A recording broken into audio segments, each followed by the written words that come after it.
يا الله يا الله. جزاكم الله خير. الأخوة اللي برا سمعوني جزاكم الله خير. بالساحة مالت المسجد تفضلوا للحرم. جزاكم الله خير. الأخوة المعزين شكر الله سعيكم. يا الله جزاكم الله خير. تفضلوا هنا العزاء هذا النعش. يا الله على محبة الإمام الصادق وعزاء لمولانا إمام الزمان نرفع أصواتنا بذكر محمد وآل محمد. اللهم صل على محمد وآل محمد. ثانية على محبة الزهراء البتول.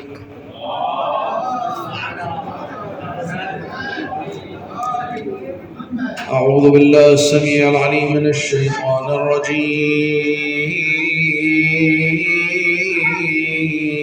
بسم الله الرحمن الرحيم.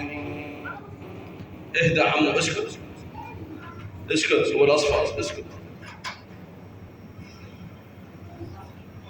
أعوذ بالله السميع العليم من الشيطان الرجيم. بسم الله الرحمن الرحيم. الحمد لله رب العالمين والصلاة والسلام على أشرف الخلق أجمعين محمد وعلى أهل بيته الطاهرين. صل على محمد وآل محمد. صلى الله عليك يا مولاي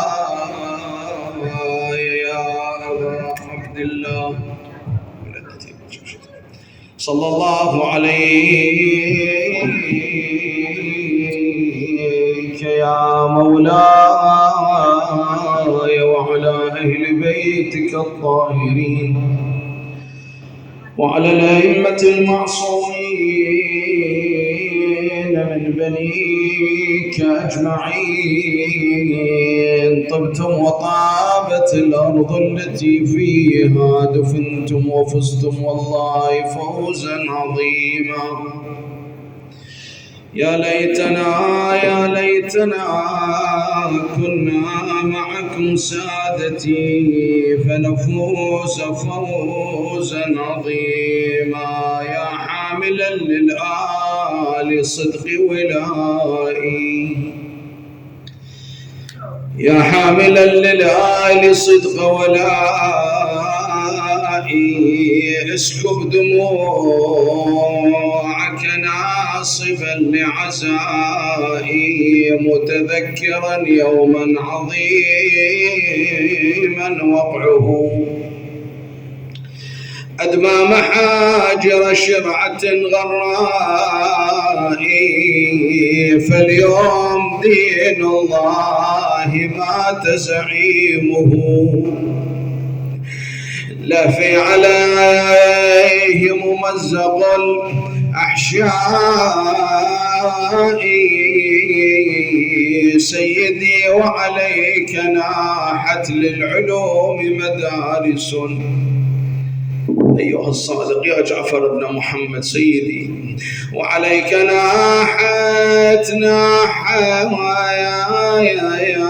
للعلوم مدارس. آهاتها تنهى عن الإحصاء.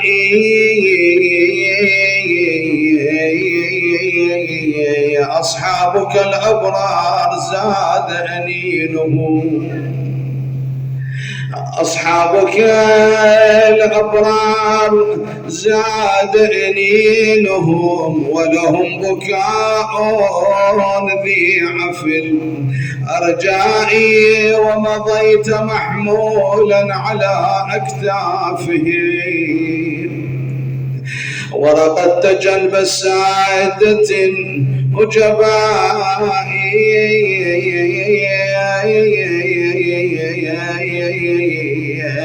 يا سيد بالموت ولدك قبضوك. الله الله إذا الإنسان يقترب ساعة المنية إمامنا الصادق يعالج السم يتزايد وجول السم في بدن الإمام عن سيد بالمويات ولدك قبضوك، والله قبضوك وغسلوك بماي صافي وجفنوك، وجو كل اهل المدينه وشيعوك، وبالبقيع النوب صارت دفنتك، لجن جدك ابو اليمه محنتك، الشريف السمع بيها بجته، ويلي ويلي خيل 10 عقب ذبح داسته، ايوا حسينا ايوا سيدا وللي السيار عنوق اخذوا عمته، مشيت وتنادي يا عباس الشفيل يا اخويا، يلترد عن الاخت كل من يعيل، زينب وحيده وحرمكم والعليل، لليسر راحوا يا اخويا بطيحتك، قالت يا شايلين الضعن لو ساعة تانون يا ابوي، والله يا شايلين الضعين يا شايلين الضعين لو ساعة تانوني، والله تقول تانوني انا ما ودعت اخوتي ولا هم ودعوني، والله وإن كان عندكم عجل بإخوان مروني، شي يسوون يمرونك يا بنت رسول الله يا زينب؟ قالت وانا على ظهر الزلغلهم يشوفوني، شلون حال زينب؟ قالت خويا يضربونا ونشقف بدينا، والله بدينا يا شماتة العدوان بينا، يا حيدر يا بما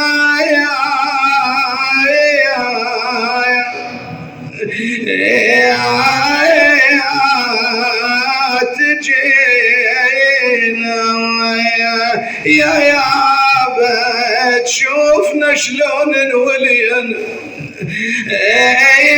لعد كربلاء لما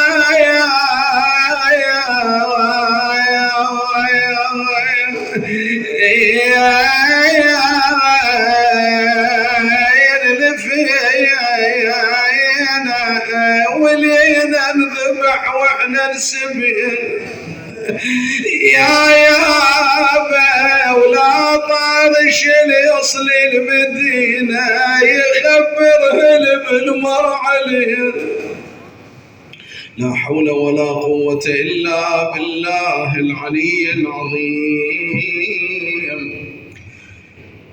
دخل صاحب إمامنا الصادق سلام الله عليه على مولاتنا أم حميدة يعزيها بفقد إمامنا الصادق سلام الله عليه، فلما تذكرت إمامنا بكت قالت يا أبا بصير لو رأيت إمامك الصادق، قال اجمعوا بيني وبين من له قرابة ورحم، ثم قال بعد أن أدار وجهه في الحاضرين إن شفاعتنا لا تنال مستخفا بصلاته. هذه من جملة الوصايا العظيمة التي وردت عن إمامنا الصادق صلوات الله وسلامه عليه، بحيث الإمام في آخر لحظات حياته هذه اللحظات تكون عزيزة والإنسان عليها يتحدد مصيره، لأن في الروايات أن الشيطان ورد في الرواية أنه لا يترك ابن آدم حتى في ساعة النزع وفي ساعة المعاينة للموت. طبعا الإمام معصوم صلوات الله عليه، الشيطان لا يقرب محمد ولا يقرب آل محمد صلوات الله عليهم أجمعين، ولا من هم في حفظ محمد وآل محمد أيضا لا يقربهم الشيطان. إن عبادي ليس لك عليهم سلطان. الله تعالى يخاطب الشيطان في الآيات الكريمات. أهل البيت معصومون، النبي الأعظم معصوم، كذلك من هم في حفظهم ومن هم في كفالتهم. لأن الإنسان عند المعاينة يكون بين مصيرين، إما يكون من أهل الخير وأهل السعادة فيحضرون عنده محمد وآل محمد صلوات الله عليه أجمعين، أو يكون من أهل الخسران والسوء والعياذ بالله فيحضر عنده الشيطان، وبالتالي يحرفه يوسوس إليه ويحرفه. المهم إمامنا الصادق صلوات الله وسلامه عليه بهاي اللحظات قطعا يحضر عنده جده النبي، يحضر عنده أبوه الوصي وأمه الزهراء وآباؤه الطاهرون من الأئمة صلوات الله عليهم أجمعين. رغم كل ذلك لكن قال ادعوا لي أناس اللي بيني وبينهم قرابة ولهم حق علي، وحق الإمام على هؤلاء وحق لهؤلاء على الإمام. شنو حق الإمام على رعيته وشنو حق الرعية على الإمام؟ حق الرعية على الإمام إبلاغ رسالات الله والإنذار عن أوامر الله تبارك وتعالى، وحق هذا حق الرعية للإمام، وحق الإمام علينا شنو علينا؟ أن نسمع ونطيع، أن نكون سامعين ممتثلين مطيعين. من جملة حقوق الإمام علينا، يعني مو فقط أنها فقط نسمع ونسكت ونسمع ونعبر تعبيرنا، لا، وإنما علينا بالتطبيق، علينا بالامتثال. فكأنما هاي الوصية الآن وإحنا في الجمعة كأنما الإمام الصادق دزانا كل واحد بطاقة دعوة على أن نحضر مجلسه ونحضر وصيته، وكأنما إمامنا الصادق يقول هذا الدعاء هذا الحديث أنت تسمع عن لسان الصادق سلام الله عليه. بعد الإمام وهو بتلك اللحظات يقول الصلاة الصلاة، كذلك وصية أمير المؤمنين، كذلك وصية النبي ووصايا الأنبياء أجمع ووصايا النبي الأكرم وأهل بيته الطاهرين صلوات الله عليهم أجمعين. والاستخفاف بالصلاة أخواني أنه الإنسان لا يرى قدرا لصلاته، لا يرى ميزانا للصلاة، كأنما يتهاون بها. من جملة الأمور الاستخفاف مو عدم الصلاة، هذا العدم الصلاة بغير مصلي والعياذ بالله. عدم الصلاة يعني تارك الصلاة والعياذ بالله، ذلك تارك الصلاة غير شيء. لا، هذا يصلي ولكن عنده حالة من الاستخفاف. استخفاف بالصلاة إما بعدم أدائها في أوقاتها وهو فارغ، ما عنده عمل ويستطيع أن يبادر إلى العبادة، يستطيع أن يطهر نفسه وأن يرفع الموانع، مثلا يطهر ثوبه يطهر كذا، كان يعمل مثلا، كان يعمل في الزراعة، يعمل في الصناعة، شتى أنواع وصنوف الأعمال. على كل الإنسان لأنه حالاته مختلفة، الإنسان تكون مفروض عليه الصلاة، وهو نائم بالنسبة لصلاة الصبح، أو هو محدث بالنسبة لصلاة الصبح أو غيرها من الصلوات، فعليه أن يبادر إلى عملية التطهير وإلى الوضوء أو الغسل، ثم من بعد ذلك عليه بالصلاة. فهذا الذي لا يبالي بأن صلاته كيف تقع، ولا يبالي أن صلاته تقع مثلا في مكان مغصوب أو مكان مباح أو مكان مثلا مستحب. لذلك أفضل الأماكن المساجد.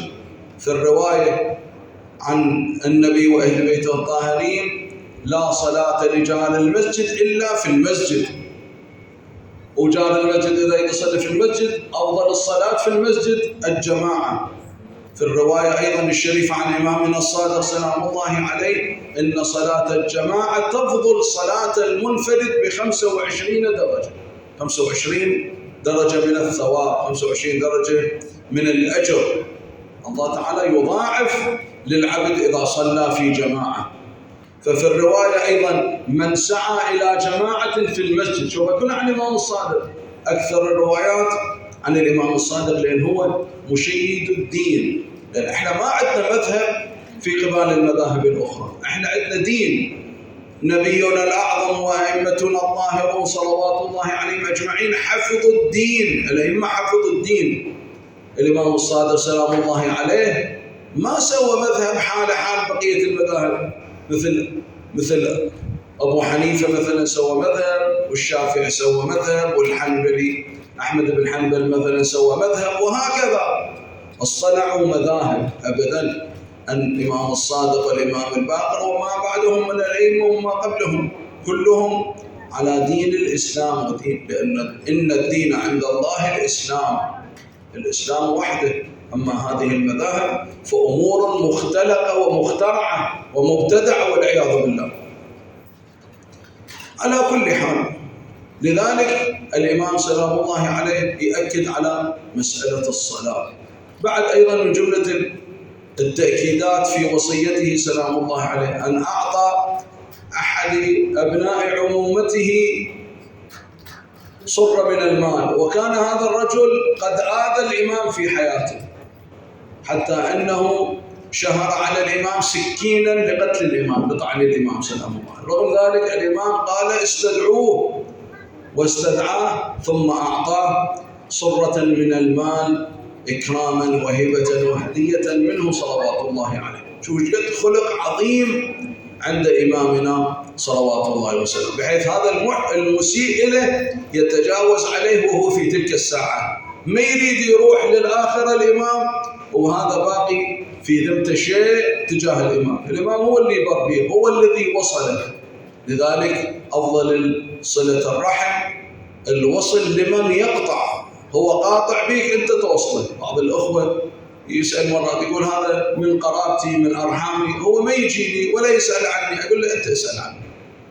زين، صل من قطعك. الشكل في الروايات الشريفة عن نبينا عن أئمتنا سيرتهم صلوات الله عليهم، فالإمام سلام الله عليه يؤكد على مسألة الصلاة وعدم الاستخفاف، إقامة الصلاة بحدودها من الوقت من الطهارة بحد ذاته. الصلاة في الروايات أيضا النبي صلى الله عليه وآله كان يقول أرحنا بها يا بلال. يعني الصلاة في الواقع هي راحة المؤمن، راحة العبد، لأنه حالة ارتباط مع الله تعالى. الله تعالى جعل لنا مواقيت وأوقات نرتبط بها به جل جلاله، بواسطتها نرتبط به جل جلاله ربنا من خلال تلك الصلاة العظيمة، العبادة العظيمة. آخر لحظات الإمام الصادق ويوصي أهله وأقاربه وأرحامه بتلك العبادة العظيمة.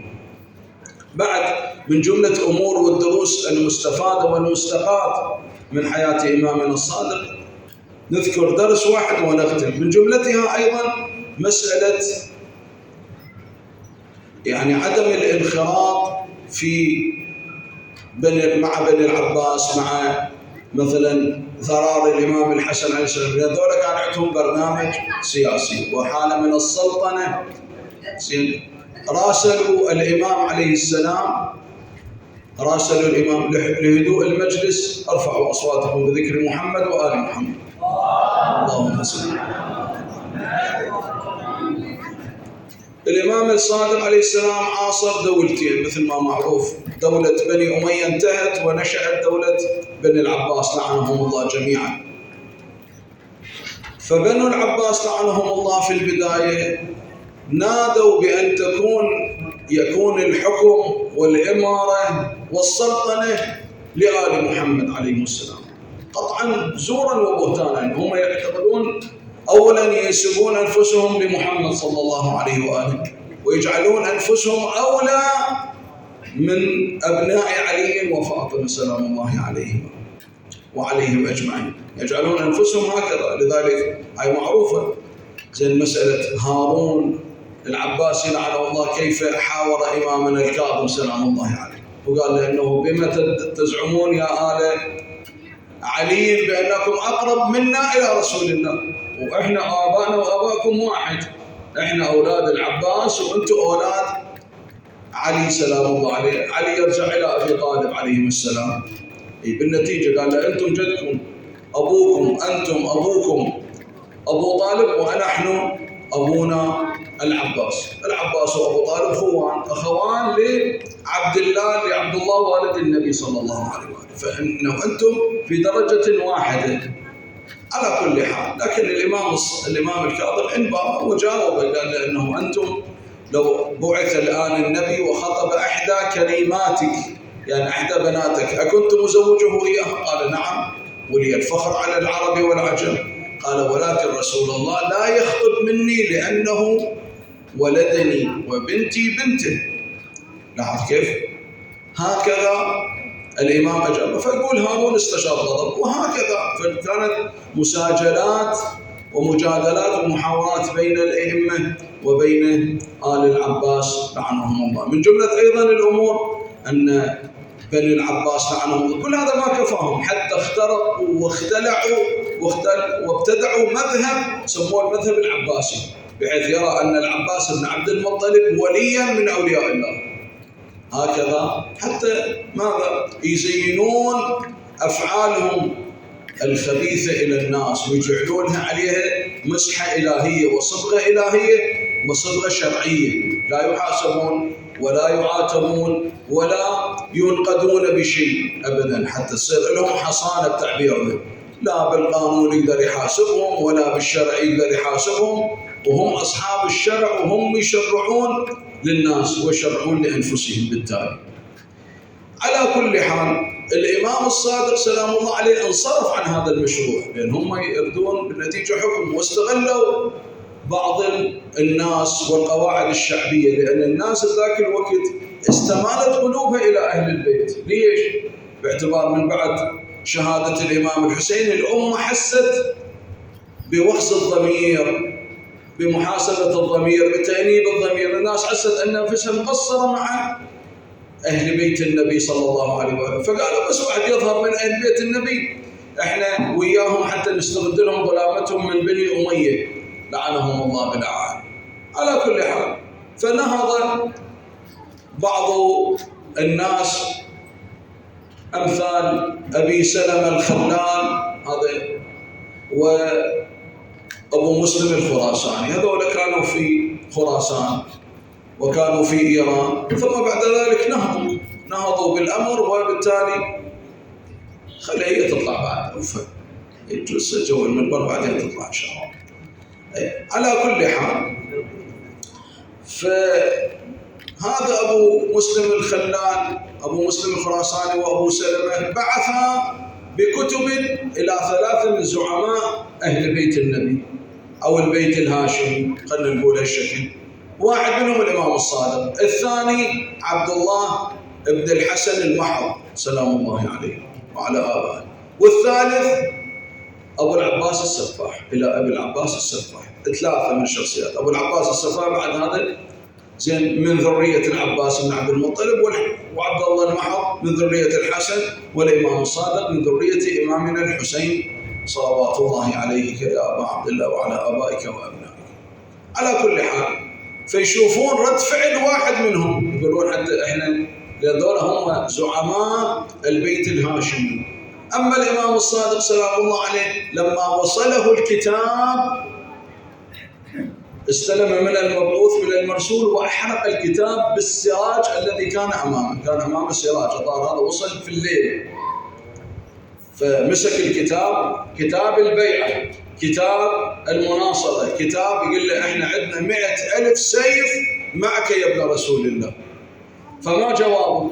الإمام مسك الكتاب وأحرقه بالسراج. لماذا؟ لأن هذا يساوي بين إمامة الإمام الصادق وبين إمامة عبد الله المحض، ويساوي بين إمامة أبو العباس السفاح. يعني يرى الإمام الصادق مع هؤلاء.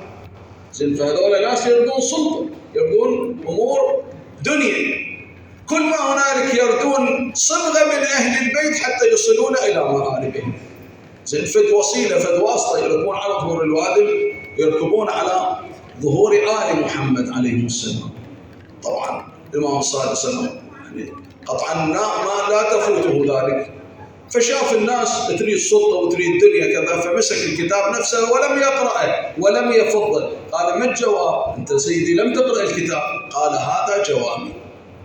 بعدين اتفق عبد الله المحض واتفق أبو العباس السفاح على يسوون ثورة، وهذول عندهم قوات، فصارت الثورة على الأمويين لعنهم الله جميعا. سبحان الله، فانقلب أبو العباس السفاح وبن العباس حتى أنه قتل عبد الله المحض وأولاده وأخوته واستأثر بالسلطة. الإمام الصادق وين صرف هالوقت وين صرف هالفسحة من انشغال بني العباس زين وآل الحسن بالحرب مع بني أمية، لأن بطبيعة الحال بني أمية عندهم أنصار وعندهم أشياع وأتباع، وكذلك بنو العباس، وبالتالي صارت حالة من الإمام الصادق صرف كل هذا في تشييد دين جده النبي الأعظم، كان يذكر. لذلك أنت الآن لما تراجع أحاديثنا اللي وردت عن أئمتنا عليهم السلام، أكثر الأحاديث ورودا عن الإمام الصادق سلام الله عليه. هذه نهضة علمية كبيرة. لأن شنو فائدة الإمام قد يسيطر مثلا لو استغلهم الإمام سلام الله عليه وسوى ثورة، زين شنو فائدة؟ يعني يبني دنيا للناس لو يبني دين للناس. الآن لو خير الإنسان، أنت الآن زين تبني لعائلتك مثلا شيء، أولادك تريد تسوي لهم فرد شيء، الآن لو سفرة تريد تسافر بأولادك، تسافر بهم مثلا إلى الشمال إلى أربيل، لو تأخذهم لزيارة الإمام علي سلام الله عليه مثلا، لو إحنا تنعرض علينا هالشكل القضية، لا أخذهم للإمام علي السلام، وهالشكل المفروض واحدة لله وواحدة لغير الله، فأنت تقدم التي لله.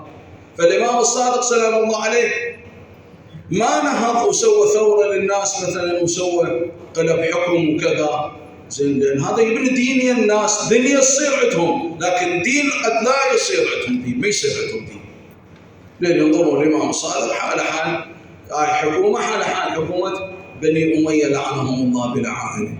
بالتالي تروح الحكومات، تروح الآن ايش قد حكومات تحكم، يعني حكمت باسم الشيعة، الفاطميين اجوا والإسماعيليين اجوا، زين غيرهم، لكن بالنتيجة الله تبارك وتعالى يحفظ لنا الدين بالأئمة، مستحفظا من بعد مستحفظ، هذا في دعاء الندبة. والدين إنما يحفظ بالإمام، وديننا الآن محفوظ بإمامنا صاحب العصر والزمان عجل الله تعالى فرجه الشريف.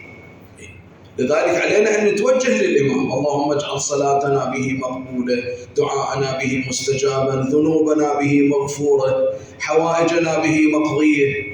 لاحظ شلون؟ وهي مرضات الإمام بهالمجالس، مرضات الإمام بهالحركة، لأن احنا الله تعالى أخفى رضاه في طاعته. الإمام الحسين يقول رضا الله رضانا أهل البيت.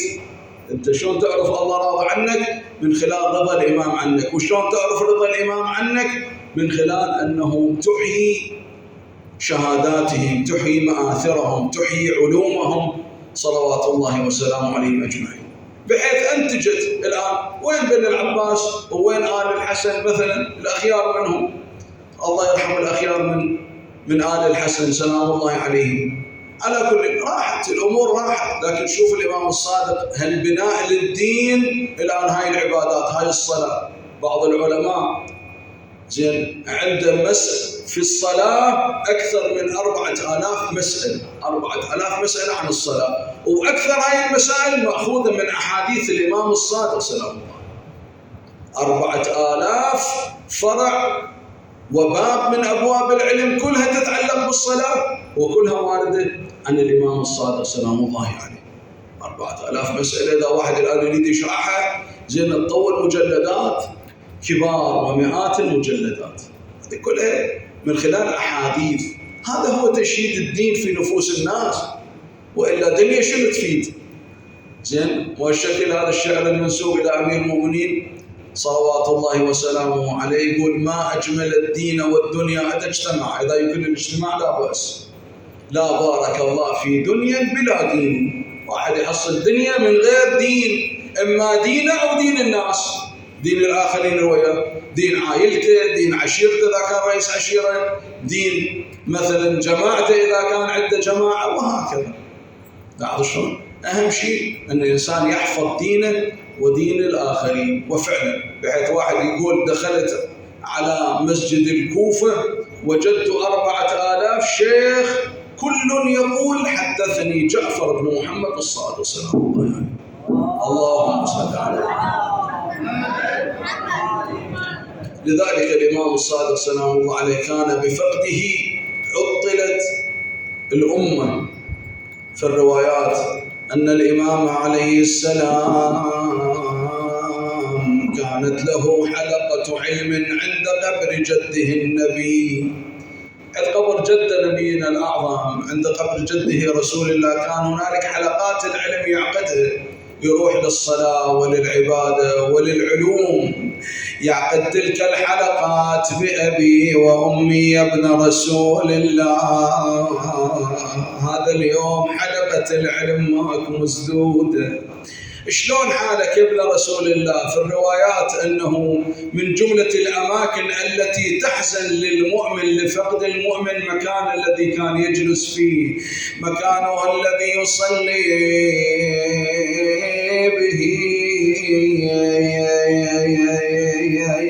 دار العلم اليوم مسدودة وحزينة. جعفر الصادق مات في أرض المدينة، يا أرض المدينة مات ويل عليه مسموم.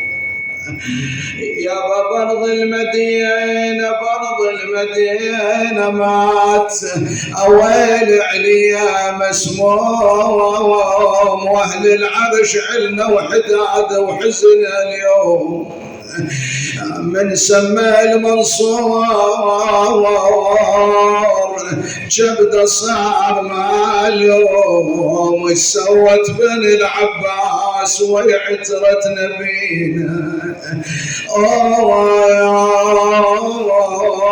بالسم بعضها شي راحت بالسيوف، شي بالسجون المظلمة لاقتها الحتوف، ما حفظت وصية النبي ونكرة المعروف، ما حد بقى بهالمهل العبث ثابت يقينا. بعد مولاي الإمام الكاظم بأبي وأمي هو المعزى في هذا اليوم لفقد والده الصادق، أبكي على الصادق قضايا ورد أكثر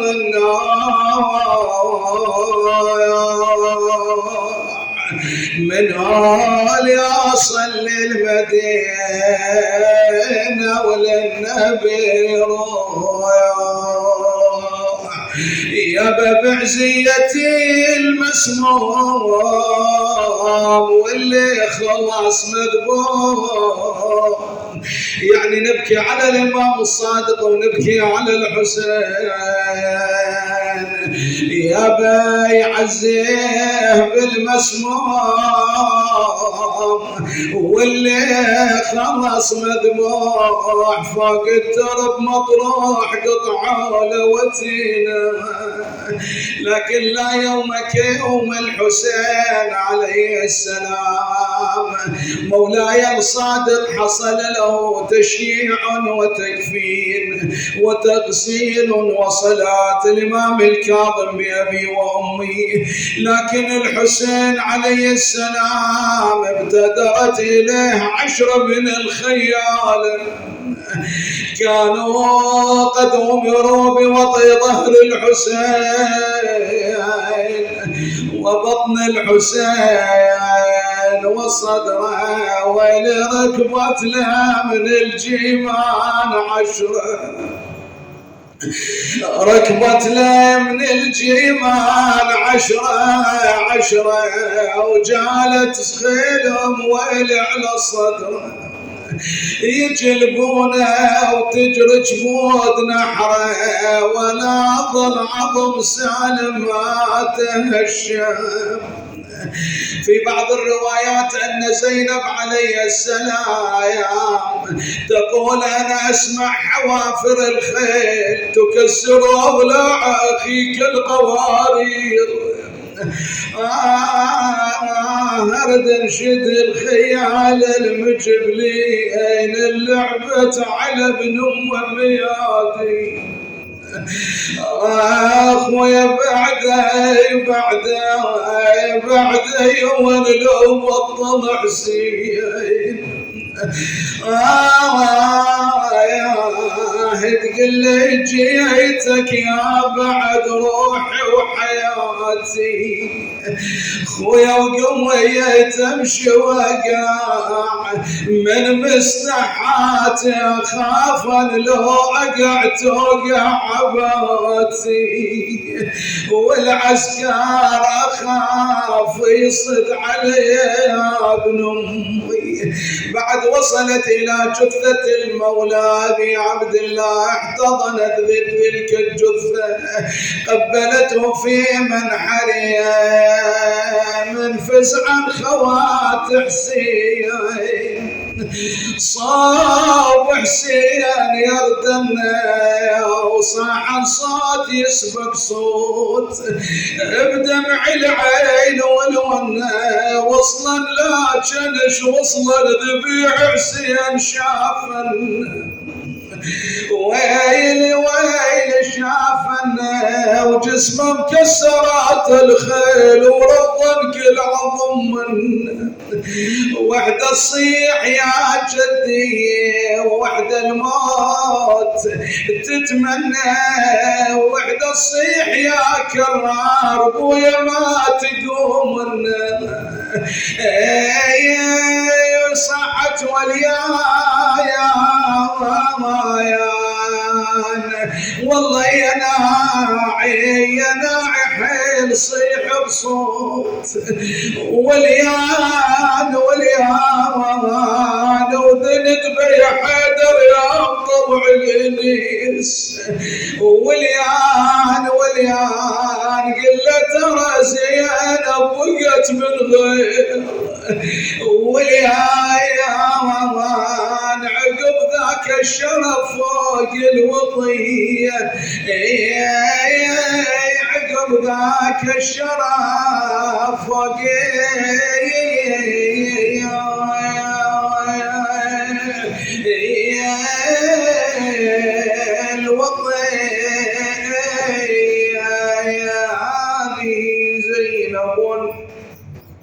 اسمك اللهم العظيم الأعظم الأعز الأجل الأكرم يا الله. أمن يجيب المضطر إذا دعاه ويكشف السوء، أمن يجيب المضطر إذا دعاه ويكشف السوء.